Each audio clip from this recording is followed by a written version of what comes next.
चीमा जी कह रहे हैं भारत को सीखना चाहिए पाकिस्तान से, बता दीजिए क्या सीखें। देखिए, मैं सबसे पहले तो अब्दुल जी की बात का उत्तर दूंगा।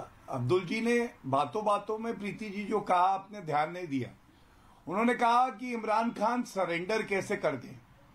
आखिरी बॉल अब्दुल जी, इतिहास गवाह है, पाकिस्तान तो जाना जाता है सरेंडर करने के लिए ही। 1971 में 93,000 आपके सैनिकों ने नाक रगड़ी थी भारत की सेना के सामने, तो सरेंडर करने में कौन सी दिक्कत है, थोड़ा सरेंडर कर दीजिए। फिर दूसरी बात इसका जवाब दीजिएगा। प्रीति जी की आखिरी बॉल तक खेल रहे हैं। तो अब्दुल जी, मैं एक बात और कहूंगा आपको, जब प्लेयर हिट विकेट हो जाता है तो क्रिकेट का रूल है, उस प्लेयर को वापस पेविलियन जाना पड़ता है। कितनी गेंदों तक खेला ये मायने नहीं रखता है, आपका रन रेट क्या है, आप जीतेंगे या नहीं जीतेंगे ये मायने रखता है। और अंत में आपने एक और गलती कर दी, आपने कहा कमर चीमा की आप बड़ी रिस्पेक्ट करते हैं। अरे भारत पे तो पूरा विश्व भी जानता है और भारत भी, पूरा पाकिस्तान निचोड़ोगे तो एक बूंद रिस्पेक्ट नहीं मिलेगी। ना रिस्पेक्ट है ना सेल्फ रिस्पेक्ट है आप में।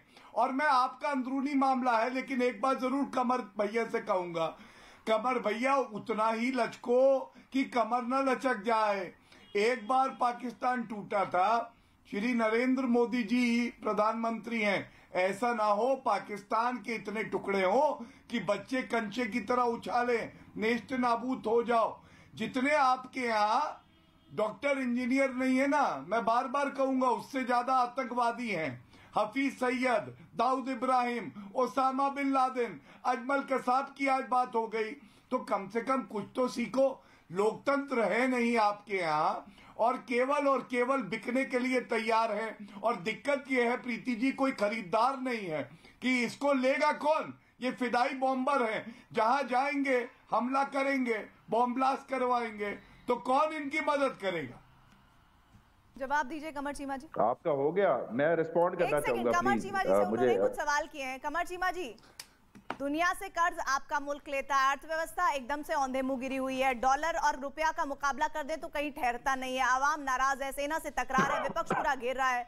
आप कह रहे हैं कि पाकिस्तान से सीख लीजिए, क्या बात करते हैं? देखिए, मुझे एक बात बताएं, क्या दुनिया के ममालिक IMF से कर्जा नहीं लेते? क्या दुनिया के ममालिक एक दूसरे से कर्जा नहीं लेते? तरक्की किस तरह होती है? हमने तरक्की हुई। अच्छा चलिए ये बता दीजिए कमर चीमा जी, मैं काउंटर क्वेश्चन कर रही हूँ, पाकिस्तान ने जो कर्जा जिन जिन देशों से लिया, उसके बाद क्या पाकिस्तान की हालत, जो नए पाकिस्तान का दावा इमरान खान कर रहे थे, हुआ? वो फिगर दे दीजिए, 5 पॉइंट्स बता दीजिए, 5 पॉइंट्स दे दीजिए बस। बहुत बुरी हालत है। नरेंद्र मोदी जी ये कोर्ट किराए पे है या ये कोर्ट अपना ही है? उसका मुकाबला पहले भी किया, आइंदा भी करेंगे, और नरेंद्र मोदी के चेहरे से नकाब उतारेंगे। और हाँ, एक बात कह दूं मैं, नरेंद्र मोदी जी वो व्यक्ति हैं, आप सारे की तरफ खड़े हो जाओ, मार देंगे, आपकी सरकार के सहयोगी छोड़कर जा रहे हैं, आपकी सरकार के जो मौजूदा बहुमत के आंकड़े को छूने वाले लोग थे वो छोड़कर इमरान खान को जा रहे हैं। नकाब आप कह रहे हैं कि किसका उतरेगा, कमाल की बात करते हैं कमर चीमा जी। और भाटिया साहब के लिए नकाब तो आपके यहाँ पहना जाता है गिनौनी सूरत छुपाने के लिए कमर भैया, ना देना जाती है।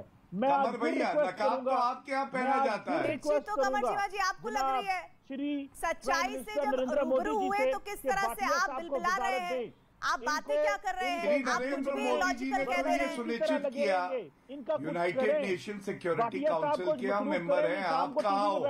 आप आतंकवादी सिक्योरिटी काउंसिल के चीफ हो। मसरूफ कर सकते हैं जब ये काम करने दफ्तर जाएंगे। आतंकवादी ये सिर्फ शाम को रात को सिक्योरिटी काउंसिल की चीफ है पाकिस्तान, और हम हैं UN सिक्योरिटी काउंसिल के मेंबर, ये फर्क है। इनको कहीं काम करें।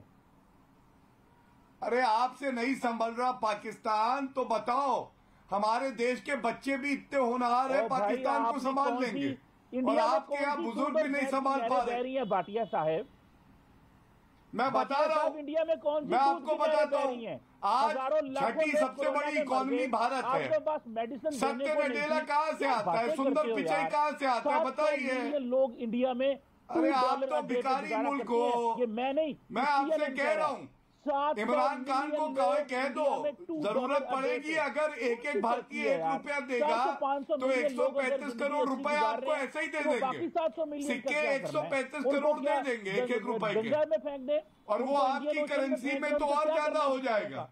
सोचिएगा, कभी विचार करिएगा। कमर शिवा जी कुछ भी अरे यूनाइटेड नेशन सिक्योरिटी काउंसिल में तुम्हारी बेइज्जती हुई, कश्मीर में आपको याद होगा पड़ोसी मुल्कों तक को भेजी गई है पेंडेमिक में भारत की तरफ से दवाइयां। कमर शिवा जी कुछ तो लिहाज कीजिए, कुछ तो ऐसा तार्किक बोलिए जिस पर काउंटर क्वेश्चन हमें ना करना पड़े। अब्दुल समद कुछ कहना चाह रहे थे। अब्दुल समद जी बोलिए। अच्छा, मैं भाटिया जी मुझे थोड़ा सा अलाउ कीजिएगा, मैं आपको इंटरप्ट नहीं करता, आप भी मुझे प्लीज मौका दीजिएगा। आपकी सारी बातों से सहमत हूँ। आपने कहा कि जब हिट विकेट हो जाए, आप वेट कर ले, वोटिंग डे आ जाएगा, हिट विकेट हो गई, घर चले जाएंगे, घर तो नहीं जाएंगे, ऑपोजिशन में चले जाएंगे। दूसरी बात आपने की सरेंडर करने की, कि 93,000 ने सरेंडर किया। आपके जनरल, आपके चीफ सैम मानेकशॉ ने कहा था कि दे हैव फॉट गैलेंटली। वो अब आपको बुरे लगते हैं, वो इसलिए बुरे लगते हैं, पहले आपके हीरो थे, क्योंकि उन्होंने कहा कि पाकिस्तान की फौज ने हमसे, मुझे बोलने दी कि हमसे बहुत बेहतर लड़ा, लेकिन वहां पे 10-1 का रेशो था। हम कुछ किलोमीटर के ऊपर थे और उनकी सप्लाई लाइन जो थी वो, अगर आप डिफेंस भी उससे पॉइंट से देखें तो वो पॉसिबल नहीं था। अब इससे आगे चले जाते हैं। आपने बात की रिस्पेक्ट करने की। कमर चिबा उम्र में मुझसे छोटे हैं, मेरे मेंटोर हैं, मैं इनको उस्ताद कहता हूं, मैं इनसे असिस्टेंस लेता हूं, मैं इनसे गाइडेंस लेता हूं कि जब भी ये इंटरनेशनल रिलेशन में मैं इनको अपना उस्ताद मानता हूं। तो रिस्पेक्ट तो मेरी है उस्ताद वाली, कि वो मेरे लिए उस्ताद का दर्जा रखते हैं। तो अब आप आगे आ जाते हैं, अब आप चले जाते हैं पाकिस्तान को हिट करते हैं इकोनॉमी के हवाले से। ठीक है जी, वीक हो गई इकोनॉमी। जरूर उत्तर गौरव दीजिएगा, लेकिन इस बीच एक बड़ी खबर आ रही है। अब्दुल समद जी खोल के कान अपने अच्छे से सुन लीजिए, आप ही से सवाल होगा। पाकिस्तान में विपक्ष की एक बड़ी बैठक चल रही है जिसमें जानकारी मिली कि बैठक में पीटीआई के बागी जो सांसद हैं वो शामिल हुए हैं, और उनकी जो तादाद, जो संख्या है वो 1-2 नहीं है, पूरे 22 सांसद इस वक्त पीटीआई पार्टी के मौजूद हैं उस विपक्ष की बैठक में, जिसमें लगातार ये कहा जा रहा है कि आगे किस तरह से इमरान सरकार की जो मुसीबतें हैं बढ़ाने को लेकर रणनीति बनाई जा रही है।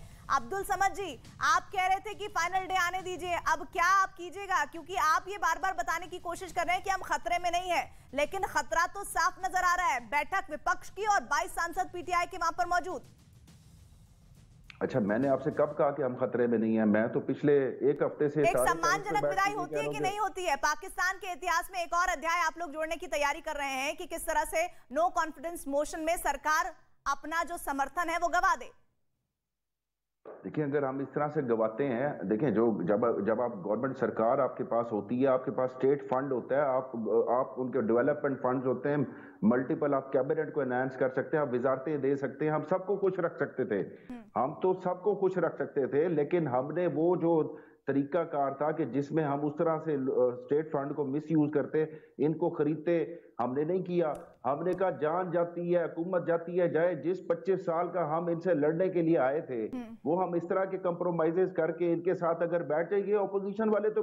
लेकिन तो जानकारी तो अब्दुल समद जी ये मिल रही थी कि आप लोगों ने भी लॉलीपॉप कई लोगों को जो सहयोगी पार्टी के हैं उनको थमाए थे, ये भी पूरी लिस्ट सामने आई थी और आप ही के हवाले से ये लिस्ट सामने आई थी। और दूसरी बात ये देखिए, तस्वीरें आ रही हैं, ये तस्वीरें आ रही हैं जिसमें पीटीआई के 22 सांसद शामिल हैं और वो विपक्ष की मीटिंग चल रही है जिसमें आगे किस तरह की रणनीति होगी इस पूरे मामले पर उसे बनाए जाने की तैयारी की जा रही है। और आप कह रहे हैं कि हमने लोगों को फायदा नहीं पहुंचा है। कमाल की बात कह रहे हैं। वो वैसे ही जो सरकार जो नए पाकिस्तान की बात कर रही थी, जो कर्ज में डूबी हुई थी, उन 3.5 सालों में आप ये कह रहे हैं कि पीटीआई की सरकार ने, इमरान सरकार ने एक गलत काम नहीं किया, घोटाला नहीं किया। अवाम ने तो कितने प्रोटेस्ट कर डाले, कितने प्रोटेस्ट कर डाले आप लोग।